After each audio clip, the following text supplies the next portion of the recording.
gonna come shoot me, kill me. If you're not gonna kill me, stop shooting me. Don't come for me unless you're gonna come and get me. You're gonna come shoot me? Kill me. If you're not gonna kill me, stop shooting at me. Those words didn't come from a movie script. They came from Tupac Shakur himself, raw, angry, and betrayed. On the other end of that phone call was a man who moved silently through the hip-hop underworld, feared by rappers, executives, and street figures alike. His name was Jimmy Henchman, born James Rosemont. Born on February 5, 1965 in New York City, Jimmy's life didn't begin in music, it began in survival. At just 16 years old, he went to jail for stealing a bicycle. That wasn't the end, it was the beginning. Weapons charges followed. By 18, he was facing first-degree robbery and second-degree murder charges. The streets raised him fast and hard.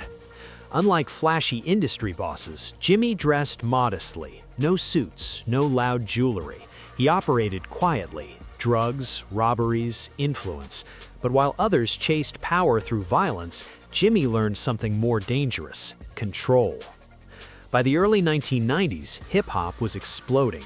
Jimmy noticed something critical. Music could generate more money, more protection, and more influence than the drug trade.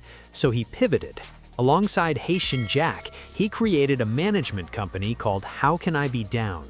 Their promise was simple. They could connect artists to labels and luxury. Tupac Shakur entered their world during a vulnerable time. Haitian Jack introduced Pac to high society, luxury hotels, celebrity circles, even Madonna. But Jimmy remained in the shadows. Pac gravitated toward Jack, not realizing who truly held the strings. Jealousy grew. Then came the comment that lit the fuse. During a New York rape trial, Tupac was asked about the people around him. His response was blunt: "They're a bunch of hanger-ons." Jimmy took that personally. To him, it was disrespect, public humiliation, and in Jimmy Henchman's world, disrespect demanded a response. What followed would change hip-hop. November 1994. Tupac was heading to Quad Recording Studios in Manhattan. He believed he was safe. He was wrong. Inside the building, two men approached him. Seconds later, chaos. Gunshots echoed through the hallway.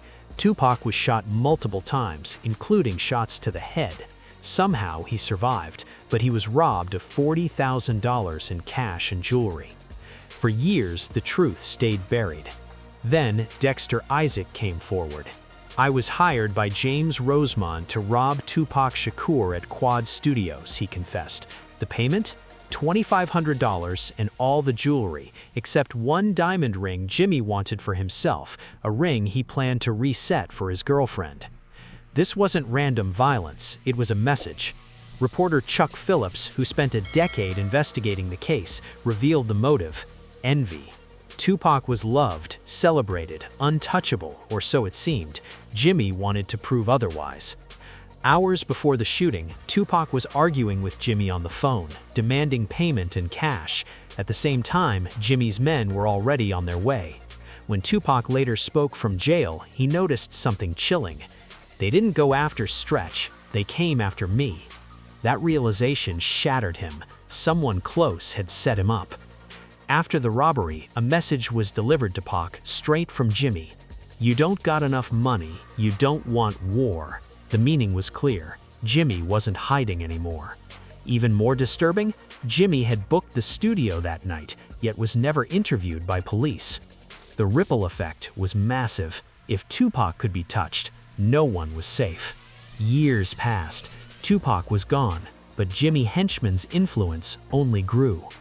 In 1996, he founded Czar Entertainment and became manager of The Game, who later joined G-Unit.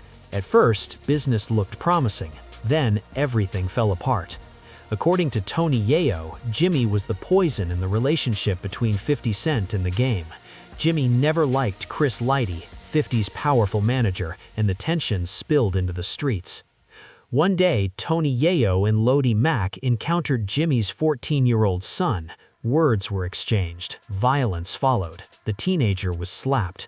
The consequences were deadly. Lodi Mack later took responsibility and served prison time. After his release, he was murdered. Prosecutors claimed Jimmy ordered the hit in exchange for cocaine. Then came the retaliation. Tony Yayo's Bentley was shot. His mother's house was sprayed with bullets. A G-Unit armored vehicle was blown up. Even during a video shoot with 50 Cent and Akon, an assassination attempt nearly succeeded. The gun jammed at the last moment. This wasn't rap beef anymore. This was war. If there was one man everyone feared, it was Suge Knight.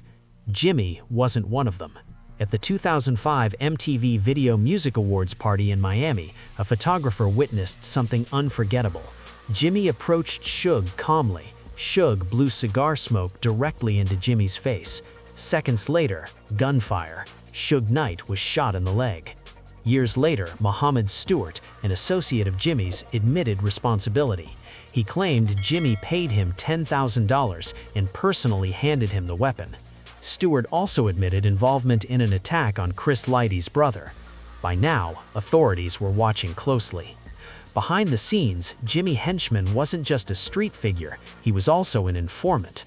Multiple times he cooperated with authorities to reduce charges, but eventually, the walls closed in.